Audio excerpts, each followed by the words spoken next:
I can still remember the exact moment everything in my life started to crumble. It wasn't a slow burn or a gradual realization. It was a punch in the gut that left me gasping for air. I never expected to find out that my wife, Emily, was unfaithful in the most humiliating way possible. It was like a badly directed soap opera, but unfortunately, it was my life. It was a Thursday evening, one of those monotonous, lifeless days that blur together when you're stuck in a stagnant marriage. I came home early from work, something I rarely did. Emily wasn't expecting me back for hours. The house was too quiet. No sounds of her shuffling around. No TV blaring. Just a dead silence that felt like the prelude to something terrible. I walked into the bedroom, and that's when I noticed it. The bedsheets were crumpled in a way that didn't look right. Emily was a meticulous housekeeper. She would never leave the bed in such a mess. Something was off. I felt an uneasy flutter in my stomach, like a sixth sense kicking in. Then I saw it, her phone, carelessly tossed on the dresser. The screen flashed with a new message notification. I know. Checking someone's phone is crossing a line. But tell that to the man whose instincts are screaming that something is terribly wrong. I picked up the phone, my hands trembling as if I were holding a grenade. My heart raced faster with each second as I unlocked it. And there it was. A flood of messages from a contact named Tom. Sweet, flirtatious, downright disgusting. But the messages weren't the worst part. There were photos, too. Some were just her smiling at the camera, but others, I had to turn away. My blood boiled, every muscle in my body tensed. This wasn't just a fling. This was a full-on affair. I felt like a complete fool. My fingers moved on their own as I scrolled through the endless string of conversations. The names kept coming: Brian, Jake, Aaron. What the hell was this? It wasn't just Tom. There were at least 3 other guys in this sordid little web of hers. I could feel the ground shifting beneath my feet. Everything I thought I knew about my marriage, my life. It was all a lie. Emily walked in, completely unaware. She looked surprised to see me home early, but then her gaze shifted to the phone in my hand. Her face drained of color. "Eric, what are you doing?" she stammered, trying to keep her voice steady. "Reading your love letters, sweetheart." I spat, throwing the phone on the bed. It bounced once and landed face down, as if trying to hide its filthy secrets. "Tom, Brian, Jake, Aaron, are you serious, Emily?" She stood there, frozen, her mouth opening and closing like a fish gasping for air. I could see the wheels turning in her head, desperately searching for an excuse, an explanation, anything that could make this all go away. "You're misunderstanding," she finally managed, a pathetic attempt at sounding calm. "They're just friends. It's not what it looks like." "Friends? Yeah, sure. Friends don't talk about sneaking around or send each other explicit pictures in the middle of the day. Friends don't talk about meeting up in hotel rooms while the husband is slaving away at work." I laughed, an angry, bitter sound that made her flinch. "Oh, really? So I'm just misreading 'I can't wait to taste you again'? Maybe I'm just overreacting to 'last night was the best I've ever had'?" My voice rose with each word until I was practically shouting. Tears welled up in her eyes. Her lips trembled. For a split second, I almost believed she was genuinely remorseful. But then she squared her shoulders and threw me a look of defiance. "You never pay attention to me, Eric," she screamed back, the sweet facade dropping in an instant. "What did you expect? You're always at work, always putting in overtime, never spending time with me." I felt like I didn't even exist. I couldn't believe what I was hearing. She was actually trying to blame me for this, as if her parade of lovers was somehow my fault. The rage I felt at that moment was white-hot, blinding. How dare she try to turn this around on me? "Don't you dare put this on me, Emily," I growled, stepping closer. "You think you can just throw our marriage away because you're feeling unappreciated? You think I'm the bad guy here?" Her eyes flashed with something I hadn't seen before. Pure spite. She lifted her chin, meeting my gaze head-on. "You never saw me, Eric. You're not even seeing me now. Maybe if you'd paid more attention, I wouldn't have had to go looking elsewhere."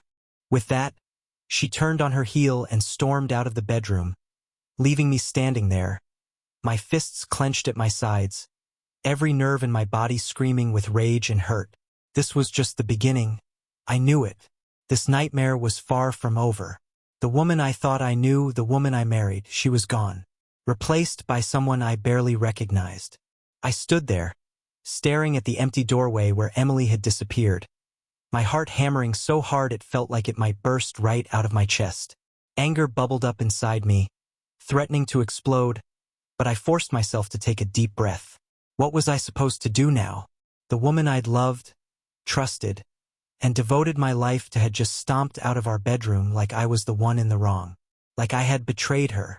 My thoughts were a chaotic mess as I walked over to the bed and picked up her phone again. I needed to see more, to know exactly how deep this betrayal ran. Each tap on the screen felt like a punch to the gut. More messages from Tom, and there were a dozen new ones from someone named Brian, too. "Missing you already, babe," Brian's message read, followed by a winking emoji and a suggestive photo of himself. I couldn't help but cringe in disgust. This scumbag had the audacity to call my wife babe and send her those kinds of pictures? And what was worse, Emily had responded with a heart emoji. But it got even worse. Brian wasn't the only one. Another name popped up in the chat list, Jake. Their conversation had a different tone. He was more possessive, talking about how he didn't want her seeing anyone else, that she was his and his alone. A cold chill ran down my spine as I read the texts. She'd been playing with these guys' emotions like it was a twisted game. And then there was Aaron, yet another voice in the cacophony of betrayal. I almost laughed. For men. How had she even managed to juggle them all? Each chat read like a different version of Emily. She had molded herself into what each of them wanted. With Tom, she was flirty and coy. With Brian, she played the doting girlfriend. With Jake, she was almost submissive, feeding his ego and letting him dominate their conversations. Aaron, he was a whole different story. There, she was fiery and teasing, talking about things they'd do when they met up next. Suddenly, a thought struck me like a bolt of lightning. If she was this good at hiding it from me, what else was she capable of? Had she lied about anything else? I slammed the phone down on the dresser, the screen going black as if it, too, was ashamed of what it held. Emily had made me question everything. Every late night out with the girls. Every business trip she had supposedly taken on behalf of her side job. It all seemed so obvious now, but back then, I was too blind to see it. Too trusting. Too damn naive. I stormed down the stairs, ready to confront her again. She was sitting in the living room, scrolling through the TV channels as if nothing had happened, a glass of wine in hand, that same look of defiance on her face. How could she be so calm? "Emily," I called out, my voice barely under control. She didn't even look up. "What, Eric?" she replied, her tone flat and dismissive. "Are you seriously not going to apologize? For anything?" I demanded, stepping into the room. Her gaze flickered over to me, and she let out a heavy sigh as if I was the one wasting her time. "I already told you. You're overreacting. Nothing really happened." I nearly laughed. She was unbelievable. Nothing really happened? What about all those photos? The hotel room bookings? The intimate messages? I could feel my voice rising again, but I didn't care. "Those were just..." She paused, waving a hand dismissively. "Distractions. I needed someone to talk to since you were never around." "Distractions?" I spat, my blood boiling. "You've been sneaking around with 4 different men, and you call it distractions?" "Yeah, distractions," she snapped back, standing up. "You think I wanted to be stuck at home every night alone, feeling like a ghost in my own house? Like I don't exist. So your solution was to sleep around?" I shot back, the venom in my voice making her flinch. Good. She deserved to feel a fraction of what I was feeling right now. "Listen," she said, her voice dropping a notch as she stepped closer, her expression shifting into something more pitiful, like she was trying to make me see her as a victim. "You never wanted to talk to me, Eric. You were always busy with work, never made time for us. I needed attention. That's when I saw it, the faintest hint of a smirk. My heart sank. She was enjoying this. The pain, the drama, the fact that she had all the power right now. My fists clenched involuntarily. Attention, I repeated quietly. And you got it by throwing yourself at other men. Maybe I wouldn't have had to, she countered, her voice dripping with condescension. If you'd actually paid attention to me, that did it. I felt something inside me snap. A realization dawned. I wasn't going to get any answers from her. No remorse, no apologies, nothing. She had made up her mind to shift the blame onto me, and I wasn't going to let her do it. Fine, I said, my voice eerily calm. If you needed attention, then I'm going to give you more attention than you can handle. A look of confusion flashed across her face, but I was already walking back to the stairs. I didn't need to explain myself to her. Let her wonder. Let her sweat. She had just turned our marriage into a battlefield, and I wasn't about to back down. One thing was clear. Emily wasn't getting out of this unscathed. Not by a long shot. I stormed up the stairs and into the bedroom, slamming the door behind me. My mind was spinning, thoughts crashing into each other like a stormy sea. I needed to think. I needed to come up with a plan. Emily thought she had the upper hand, that she could just manipulate me and walk away without any consequences. She was about to learn that she'd picked the wrong guy to mess with. I sat on the edge of the bed, her phone still lying there, as if mocking me. I picked it up and unlocked it again, this time not for pain, but for ammunition. Emily had opened Pandora's box, and now I was going to dig through every filthy secret she had buried in there. First, I looked at her recent call logs. The names didn't surprise me: Tom, Brian, Jake, Aaron. A small, smug smile tugged at my lips. They had no idea she was stringing them all along. Each one of those idiots probably thought he was special, that Emily was his alone. And that's when it hit me. Why not make use of them? I started reading through their texts more carefully. Each conversation was like a puzzle piece. Tom was a lawyer. Brian worked in finance. Jake owned a construction company, and Aaron, he was the wild card, some low-level tech startup guy, but with connections. I could use that. I would use that. My pulse quickened with excitement. These guys could be more than just Emily's playthings. I could turn them into my pawns. If Emily was going to tear our marriage apart, the least I could do was get something out of it. But I needed to be smart. One wrong move and she'd smell it. Emily was cunning, deceitful. She'd been playing me for a fool for who knew how long. I had to be 2 steps ahead of her and 4 steps ahead of those idiots she called lovers. An idea began to take shape in my mind. A dark, twisted plan that sent an adrenaline rush coursing through my veins. If Emily wanted to cheat, fine. Let her. But I would use these men to my advantage. I'd make her and her lovers dance to my tune without them ever knowing. I fired off quick messages from her phone to each of the men, simple and vague. Something to keep them hooked but not suspicious. Something that would ensure they'd still think everything was going smoothly. To Tom, can't wait to see you again. I've got some exciting news I want to share with you. Maybe we can meet at your office? 挤眉弄眼. To Brian, hey babe, was thinking about you. Can you check something for me? Need some advice on a new investment idea. To Jake, miss your strong arms around me. Maybe you can help with some renovations I've been thinking about. To Aaron, need to pick your brain on some tech stuff. Maybe over drinks this week.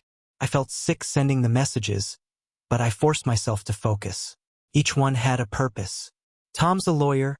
I'd need his help navigating the legal maze I was about to create. Brian's financial connections could be a goldmine of information. Jake had access to labor and resources. And Aaron? I'd find a use for him soon enough. Now it was time to set the bait. I picked up my phone and made a few calls of my own. I contacted a private investigator, someone discreet, who specialized in cases like this. He'd help me keep an eye on these men and gather information that could be useful later. I didn't trust Emily as far as I could throw her, and if these guys were as dumb as I suspected, I might be able to blackmail them into doing whatever I needed. As I finished my calls, I leaned back and closed my eyes for a moment, trying to slow my racing heart. I couldn't let anger cloud my judgment. This wasn't just about revenge, it was about control. Emily thought she was calling the shots, but I was going to show her just how wrong she was. Downstairs, I could hear the faint sound of the TV. Emily was probably sipping her wine, scrolling through channels with that smug little grin of hers. She thought she had me wrapped around her finger, that I'd forgive her, or maybe just walk away like a good little boy with his tail between his legs. But that wasn't going to happen. I stood up, pacing the room, adrenaline coursing through my veins like fire. I wanted to confront those men. I wanted to storm into Tom's office and wipe that self-satisfied smile off his face. I wanted to corner Brian at his swanky downtown firm and see the fear in his eyes when he realized I knew everything. But that would be too easy, too obvious. No, I had to be smarter than that. I had to make them think they were winning, that they had me beat. I had to make Emily think she was still in control. I glanced at Emily's phone again. She'd probably come looking for it soon, but I wasn't done yet. I navigated to her social media accounts, noting every post, every comment, every hint of what she might be up to. Then, I took screenshots of the messages between her and her lovers, sending copies to my email. Evidence. Insurance. If I needed to burn everything to the ground, I'd do it without hesitation. The more I dug, the more I saw how far she'd gone to keep this charade up. Different excuses for each man, different stories about who I was. To one of them, she was the neglected wife of a controlling jerk. To another, she was a free-spirited woman stuck in a loveless marriage. To Jake, she told him I was just her roommate. My blood boiled with every word. But I wouldn't lose myself to rage. Not yet. I was going to make her pay in the most satisfying way possible, by using her own lies and deceit against her. And when it was all over, she'd be left with nothing. The next morning, Emily acted like nothing had happened. Her face set in that innocent, butter-wouldn't-melt expression that made me want to scream. But I forced myself to play along. The last thing I needed was for her to suspect I was onto something. So I plastered on a strained smile, casually kissed her on the cheek, and pretended I hadn't spent the entire night plotting her downfall. "Morning," she said breezily, glancing up from her coffee. "Leaving for work early today?" "Yeah, got a few meetings lined up," I replied, grabbing my car keys. "Might have to work late, so don't wait up." "Okay," she murmured, not even bothering to look up from her phone. She was texting again, probably one of her boyfriends. But I bit my tongue, keeping my anger in check. Once I was out the door and in the car, I pulled out my phone. The investigator had already sent over some initial information. He'd managed to track down more details about each of Emily's lovers, their schedules, addresses, places they liked to hang out. Everything I needed to start phase 1 of my plan. Make them all turn on each other. I sat there in the car, grinning like a madman. It was almost too easy. All I had to do was plant a few seeds of doubt, and their whole world would come crashing down. I decided to start with Jake. He was the jealous type, always wanting to be in control. Perfect. I drafted a quick text message from Emily's phone, making it sound like she was hinting at seeing someone else. "Hey Jake, I really can't wait to see you again. But there's something I need to talk to you about. I don't want you to get the wrong idea, but I've been seeing another guy, and I think it's time I told you." I hesitated, then added another line. "Please don't be mad. It's nothing serious, but I thought you should know." I sent it, then sat back, waiting. It didn't take long before Jake's response came through, furious and possessive. "Who is he? What the hell, Emily? Are you f***ing kidding me?" A twisted smile spread across my face as I read his reply. The trap was set. All I had to do now was sit back and watch him unravel. Next, I turned my attention to Brian. Mr. Smooth Talker. He was always acting like he was better than everyone else, throwing money around to keep Emily interested. I crafted another message, this time making it sound like Emily was asking him for a little extra cash. Something that would push his buttons and make him question her motives. "Hey babe, I know I've asked before, but I really need your help with something. Could you maybe send over $5,000? It's for a personal project I'm working on, but it's kind of urgent. I know you'll understand. Love you." I hit send and waited. It didn't take long before Brian replied with a cautious, "What kind of project? You know I don't like giving out money like that." Perfect. I could already see the uncertainty creeping in. He wasn't completely sold on her sob story anymore. Good. Doubt was exactly what I wanted to sow. For Tom, I had a different strategy. He was the type who thrived on secrets and manipulation. So I made the message to him sound like Emily was sharing some intimate detail about another man's life. Something that would make Tom feel like she was spilling secrets she shouldn't be. "Tom, can I ask you something? Do you think it's wrong if I tell you a little about someone else I've been seeing? He's in a tough spot right now, and I think you could give me some legal advice. Off the record." A message like that would eat at Tom. He'd wonder who this other guy was, what Emily was really up to, and whether she was playing him like a fiddle, too. And Aaron, well, I kept it simple with him. He seemed to be the least serious about Emily, more like a backup plan for her. So I sent a vague, cold message that suggested she was losing interest. "Hey, just wanted to let you know I'm going to be busy for a while. Maybe we shouldn't see each other for a bit. I've got a lot going on." His reply came back almost instantly. "What? Did I do something wrong?" Desperation. Good. Let him sweat it out.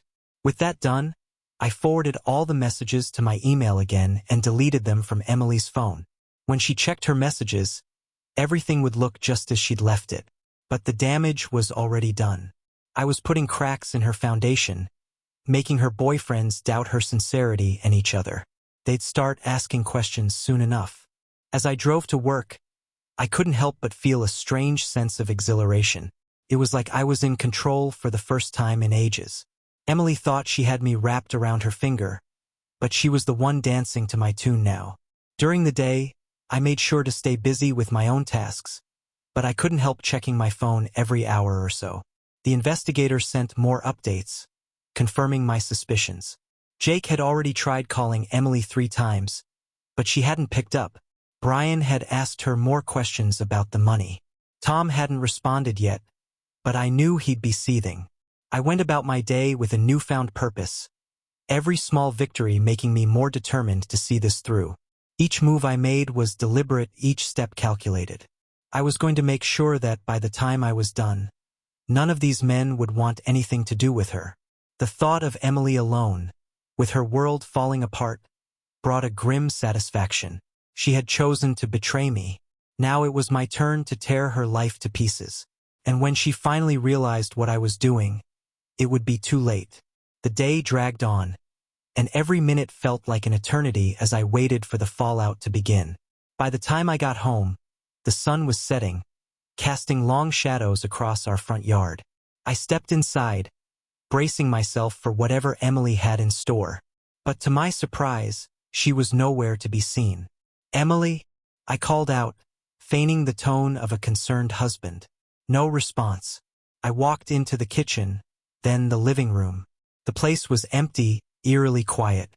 I glanced at the coffee table and saw her phone sitting there, unlocked. A wave of dark satisfaction washed over me. She must have been in such a rush that she didn't even take it with her. I picked up the phone, the screen lighting up with missed notifications. More messages, more chaos. I started scrolling, my grin widening with every new outburst I read. Jake had completely lost it. The string of texts he'd sent Emily throughout the day were like a descent into madness. He was ranting about how she'd betrayed him, how he deserved to know who the other guy was. One of his messages read, "If you don't tell me who it is, I swear to God, I'll show up at your house. I'll find out one way or another. Don't think I won't." I chuckled softly, imagining him pacing back and forth, pulling his hair out in frustration. Poor guy didn't even realize he was just one of many in her pathetic little harem. Brian's texts, on the other hand, were more subdued. He'd sent only a few cautious replies, each one more hesitant than the last. He'd even suggested meeting up to talk things through. But I could sense the mistrust creeping in. My message about the money had clearly rattled him. He wasn't sure what to believe anymore. Then there was Tom. His reply had come late in the afternoon, and it was exactly what I'd hoped for. "What are you trying to tell me, Emily? Who is this other guy? What kind of legal trouble is he in?" Are you getting involved in something dangerous? The way he phrased it made me grin. I could tell he was worried. A man like Tom thrived on control, on knowing every little detail. And now he thought Emily was hiding something serious from him. The perfect bait. And finally, Aaron. His messages were the shortest, but I could almost smell the desperation. He'd asked if she was upset with him, if he'd done something wrong. It was clear that he was the weakest link. A guy with no backbone who would do anything to keep Emily's attention. This was going better than I could have hoped. Just as I was about to put her phone down, the front door creaked open. Emily walked in, her eyes instantly narrowing when she saw me standing there, holding her phone. Her mouth tightened into a thin line. "What are you doing?" she demanded, her voice laced with suspicion. I lifted an eyebrow, feigning innocence. "Just checking a few messages. Seems like you've been busy."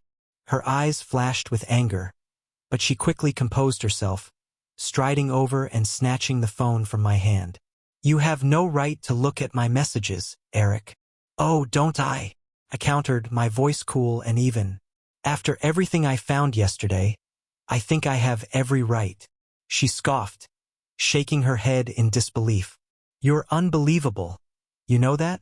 You're invading my privacy like some paranoid psycho." "Invading your privacy?" I repeated, a bitter laugh escaping me. "That's rich, coming from someone who's been juggling 4 different guys behind my back. Do you even know the meaning of the word privacy?" Emily's face twisted with fury. For a moment, I thought she might explode right then and there, but instead, she took a deep breath, her eyes narrowing as she stared me down. "You think you're so clever, don't you?" she hissed, her voice low and venomous. "You think you can just control me, spy on me, like I'm some prisoner in my own home." "I'm not trying to control you, Emily," I replied, my voice calm despite the fire burning inside me. "I'm just making sure you know what it feels like to lose everything, piece by piece." Her jaw tightened, and I could see the gears turning in her head. She was trying to figure out what I was up to, trying to find a way to regain control of the situation. But she was too late. I'd already set things in motion that she couldn't even begin to comprehend. "What are you talking about?" she demanded, her voice wavering slightly. "What are you planning?" I smirked, crossing my arms over my chest. "I don't have to explain anything to you, Emily. You'll figure it out soon enough. Just know that your little boyfriends, they're not too happy with you right now." Her eyes widened, and I saw a flicker of panic there. "What did you do?" she breathed, clutching her phone tighter. "I just sent a few messages. That's all," I said, shrugging nonchalantly. Sowed a little confusion, raised a few questions, nothing major." You bastard," she spat, her face flushing with rage. "How dare you mess with my life like that?" "Your life," I snapped, stepping forward until I was towering over her. "You think this is just about your life, Emily? You dragged me into this mess. You made me a part of your sick little game. Now I'm just playing along." She stumbled back, her eyes darting to the door, as if she was thinking about making a run for it. But she didn't. Instead, she squared her shoulders, her mouth setting into a determined line. "I don't care what you do, Eric," she said coldly. "You can try to destroy me all you want, but I'm not going to let you win." "Win," I repeated softly, shaking my head. "This isn't a game, Emily. This is war, and you're not going to come out on top." Her face paled, and I could see her resolve waver for a moment before she turned on her heel and stormed out of the room, slamming the door behind her. I stood there, staring at the closed door, my heart pounding with adrenaline. This was only the beginning. I had more in store for her, and by the time I was finished, she'd be left with nothing but the shattered pieces of the life she'd tried so hard to keep hidden. I glanced back at her phone, the screen still lit up with the angry messages from her lovers. Oh, they'd be in for a surprise soon enough, because the real fun was just about to start. It was Friday evening, and I was sitting in my office at home, pretending to work late. I had my phone out, monitoring every single move Emily and her precious boyfriends made through the private investigators' live updates. This was the night I'd planned for things to go from bad to worse. I leaned back in my chair, taking a deep breath to calm the thrill that was pulsing through my veins. Emily had no idea what was coming. I'd planted my traps, and now it was time to watch them spring. My phone buzzed with a message from the investigator. All subjects are in position, waiting for your go. Perfect. I quickly dialed Jake's number from a burner phone I'd bought earlier that day. The PI had confirmed that Jake was home, alone and stewing over Emily's ambiguous confession. It only took a few rings before he picked up. Hello. His voice was tense, almost desperate. Jake, listen carefully, I said, lowering my voice an octave to sound like someone from his worst nightmare. This is a warning. I know what you're doing with Emily, and I know you're not the only one. What the hell? Who is this? He demanded, but I could hear the panic in his voice. It doesn't matter who I am, I continued, keeping my tone cold and authoritative. What matters is that Emily has been lying to you. You're not the only guy she's been seeing. She's with Brian right now. A heavy silence fell on the line. I could almost feel Jake's rage building. He stuttered, then spat.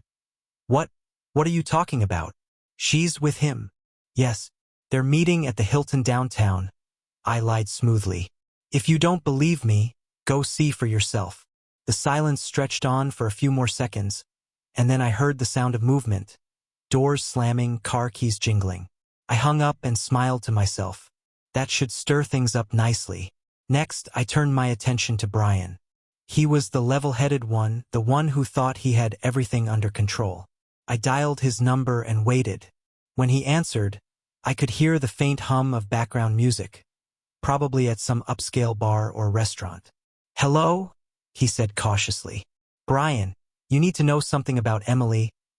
I began, my voice tight with urgency. She's been telling Jake everything. She's been using you for money. And now she's telling him that you're the reason she's stuck in her marriage. What? Who is this? Brian asked, sounding confused. It doesn't matter who I am. What matters is that she's been playing you. And now Jake knows about your little arrangement. He's on his way to confront her right now. I heard a sharp intake of breath on the other end. Brian was silent for a moment, probably processing the information. Then he muttered something under his breath. This can't be true, she wouldn't. Believe what you want, Brian, I said, a dark smile spreading across my face. But if I were you, I'd get over there fast, before things get ugly. I hung up before he could respond, savoring the thought of him scrambling to get to the hotel I'd named. The real beauty of it? Neither Emily nor Brian was anywhere near the Hilton. She was probably at home, oblivious to the storm that was brewing. I glanced at my watch. It was time for the grand finale. Tom was next. I knew he'd be sitting in his office, working late like he always did. I dialed his number, my mind already crafting the perfect story. Tom, I thought you should know what Emily's been up to. I started as soon as he picked up. There was no time for pleasantries. Who the hell is this? He barked, sounding annoyed. Someone who wants to see you get what you deserve, I replied, relishing the irritation in his voice. Emily's with another man right now. She's been telling him all about the legal trouble she's gotten herself into, trying to drag you down with her. What kind of trouble? Tom snapped, his voice dropping to a dangerous growl. The kind that could ruin your career if the wrong person finds out. She's meeting this guy to discuss how to keep you quiet. If I were you, I'd get down to her place and see for yourself. Tom didn't respond, but I heard a chair scrape back and the sound of footsteps. I knew I'd gotten to him. He'd never admit it, but he was just as insecure and possessive as the rest of them. By the time he got to our place, there'd be nothing to find but an empty living room and his own paranoia eating at him. But that wasn't all. I still had one last call to make. I dialed Aaron's number, smirking as I imagined his reaction. He was the weakest of them all, the easiest to manipulate. When he picked up, I wasted no time. Aaron, I just wanted you to know that Emily is getting back with her husband, I said, my voice dripping with mock concern. She's using you, man. She's stringing you along to keep you as a backup in case things don't work out. What? Aaron stuttered, his voice breaking. No, that's not true. She wouldn't do that. She would. And she has. I continued mercilessly. She's making a fool out of you, Aaron. If you want to stop her, go talk to her husband. He's the only one who can tell you the truth. I ended the call, feeling a twisted sense of satisfaction. By now, all four of her lovers would be on the move, converging like rabid dogs. And the best part? They were all headed for different locations, chasing phantoms I'd set in front of them. It was time to add the final touch. I sent Emily a message from her own phone. I know everything. Meet me at the house and we'll talk. Come alone or it's over. The trap was set, and I could practically feel her panic through the screen as the message delivered. She'd rush home, desperate to regain control, thinking she could manipulate me into submission one more time. But she wouldn't find the scared, clueless husband she was expecting. No, she'd find the man she'd created through her lies and deceit. A man who was about to turn her entire world upside down. It was time to watch the chaos unfold. Emily stormed through the front door like a hurricane, her eyes wide with panic, face flushed red. She looked like she'd just sprinted a mile. Good. Let her sweat. I watched her from the kitchen, leaning casually against the counter, arms folded, as if I had all the time in the world. Eric! She screamed, slamming the door shut behind her. What the hell is going on? Why did you send that message? Why are you doing this? I raised an eyebrow, watching her with a calmness that only seemed to enrage her further. She looked around, as if expecting to see some terrible surprise waiting for her. Doing what? I asked, my voice as smooth as silk. Asking my loving wife to meet me at home so we can discuss a few things? What's wrong with that? You know exactly what I mean. She shot back, marching up to me, fury blazing in her eyes. You've been messaging them, haven't you? You're trying to mess things up. Mess things up. I interrupted, my voice growing cold. Is that what you call it? Messing things up? Because from where I'm standing, I'm just trying to clear up a little confusion. After all, you've been busy playing everyone like a fiddle. Emily's face contorted in a mix of anger and fear. She opened her mouth to say something, but then her phone buzzed. She snatched it up, glancing at the screen, and I saw the color drain from her face. Who's it from, Emily? I asked softly. Jake? Brian? Or is it Tom? Maybe Aaron finally grew a spine and decided to reach out. She looked up at me, her eyes wide and fearful, lips trembling. You talked to them? She whispered, barely able to get the words out. I did more than that, I replied, enjoying the way her confidence crumbled in front of me. I told them everything. Well, not everything, just enough to get them curious. Enough to make them want to talk to each other. You see, Emily, they all think they're the only one. But by now, they're realizing they're part of a club they never signed up for. She shook her head, backing away from me as if I were some monster ready to pounce. Why are you doing this? She stammered, her voice breaking. You don't understand what you're. Don't I? I interrupted again, taking a step closer. I think I understand perfectly.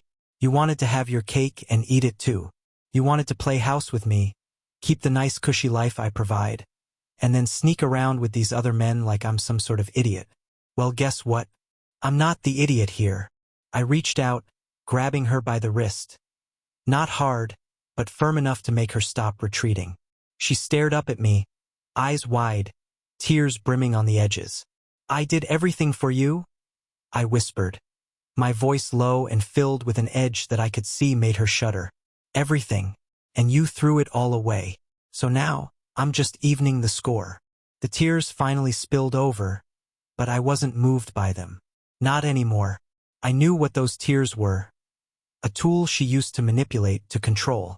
But not this time. What did you tell them? She sobbed, shaking her head.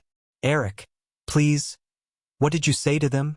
Enough to make them want answers, I said with a dark smile. In fact, they're probably meeting up with each other right now, trying to figure out what's really going on. I sent each of them to a different place, told them you'd be there with one of the others. They're going to be looking for you, Emily. And when they don't find you, they'll be looking for each other. You're lying, she cried, trying to wrench her wrist free. They'd never meet up. Oh, they will, I interrupted, my voice dripping with satisfaction. Because right now, they all think they're about to confront the guy who's been screwing their precious Emily behind their backs. And when they realize that each one of them has been a part of your little game, they're going to be pissed. At you. At each other. Who knows what they'll do? You're sick, she hissed, yanking her arm away, her face twisted with rage. You can't just mess with people's lives like this. I laughed, a harsh, humorless sound that echoed through the empty house. You think I'm the sick one? You've been cheating on me with 4 different men. Emily, don't try to play the victim here. You made this mess. I'm just making sure you drown in it. Her eyes darted to the phone again, and I saw the wheels turning in her head. She was calculating, weighing her options, trying to figure out how to twist this around, how to escape. But she was out of moves. They'll kill each other, she screamed, her voice cracking. I shrugged. Maybe, but I didn't tell them to do anything. I just let them know where to find you, and where to find each other. You bastard, she shrieked, lunging at me, her nails scratching down my arm. I barely flinched, grabbing her wrists and pinning her against the counter. Careful, Emily, I whispered, leaning in close. Wouldn't want to add assault to your list of sins, would you? She struggled for a moment, but then she sagged, tears streaming down her face, her body shaking with sobs. Why? She whispered brokenly. Why are you doing this to me? Because you don't get to win, I murmured, releasing her and stepping back. You don't get to walk away from this without consequences. You used me. You used them. Now it's time you paid for it. I turned away, walking out of the kitchen, leaving her standing there, a crumpled mess. She could cry all she wanted, beg, plead, it wouldn't change anything. Her web of lies had finally caught up to her, and I was going to make sure she felt every sting of betrayal, every ounce of pain she'd inflicted on me. I grabbed my phone and checked the messages again. Jake, Brian, and Tom had all exchanged addresses, each convinced the others were the enemy.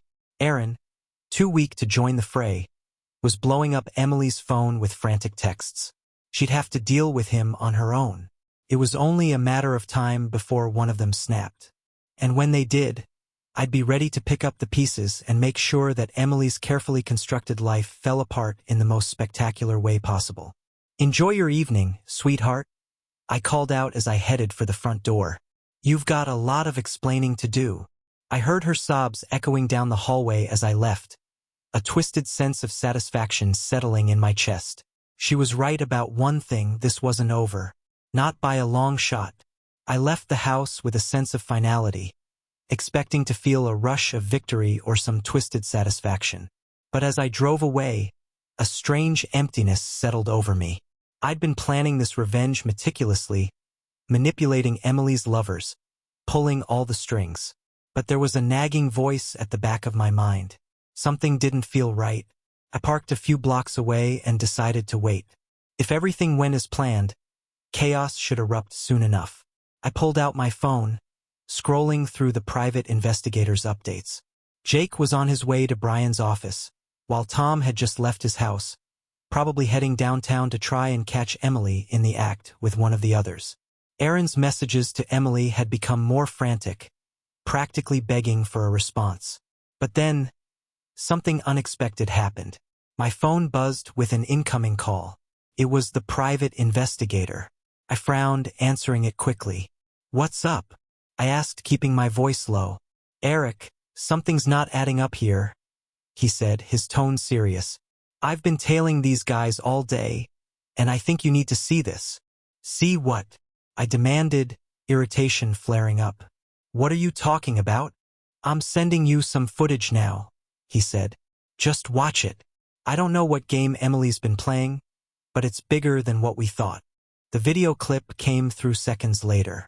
I hesitated, my heart thudding with a sudden sense of dread. I tapped on the file and the video started playing. The footage showed Jake, Brian, and Tom sitting at a small, dimly lit bar. They weren't fighting. They weren't confronting each other. They were laughing, talking, sharing drinks. "What the hell?" I whispered, leaning closer to the screen. I turned up the volume, straining to catch what they were saying. "She thinks she's playing us," Jake was saying, a sly grin on his face. "Yeah, but we're playing her just as much," Brian added, his voice dripping with amusement. "Emily thinks she's got us all wrapped around her finger, but she's the one being used." Tom chuckled, taking a sip of his drink. "Exactly. And as long as she thinks she's getting what she wants, we keep getting information. This is way better than we thought." My blood ran cold as I listened, the pieces of the puzzle falling into place with sickening clarity. Emily hadn't just been manipulating these guys. They'd been working together. They knew about each other. And they were using Emily and me. Why the hell do we even bother with her? Aaron's voice cut through the laughter as he joined the group, his face flushed with frustration. "She's not worth the effort." "Because she's the link to him," Tom replied sharply, his eyes glinting with something dark. "Eric's the real target here. We just needed to keep him distracted long enough." "Distracted?" I muttered to myself, my stomach twisting. The camera angle shifted, showing Brian leaning in closer. "You sure she's not catching on? I mean, she's not stupid. She's bound to figure out that we've been feeding her info." "She won't," Jake said confidently. "We've kept it tight. And besides, she's just as greedy as we thought. As long as she thinks she's ruining Eric's life, she won't look too closely at what we're really doing." My heart pounded so loudly I could barely hear myself think. What the hell were they talking about? "Look, once we have everything we need, we'll cut her loose," Tom said, a cold smile spreading across his face. "But for now, she's still useful. And if she does catch on, well, that's where Plan B comes in." "Plan B?" Brian repeated, raising an eyebrow. Tom shrugged. "Simple. We let Eric take the fall. She'll never see it coming. By the time she realizes she's been set up, we'll be long gone."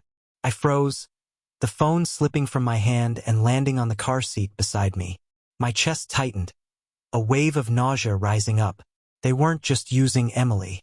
They were using me. And Emily, she'd been a pawn this whole time just like I had. But there was something more. Something darker lurking beneath the surface. The pieces clicked into place, and a horrifying realization dawned on me. Emily wasn't just cheating for the thrill of it. She wasn't just betraying me for the sake of her ego. This had been about my business. I frantically grabbed my phone, dialing the investigator's number again. He picked up on the first ring. "Tell me what's going on," I demanded, my voice trembling. "What have they been doing behind my back?" The investigator's voice was grim. "Eric, they've been siphoning money out of your accounts for months, using Emily as the conduit. They set up shell companies, fake expenses. It's all there. Emily was feeding them insider information, and they were using her to bleed you dry." My vision blurred with rage and disbelief. "You're telling me I've been funding them?" "Yes, and it gets worse. They've been documenting everything.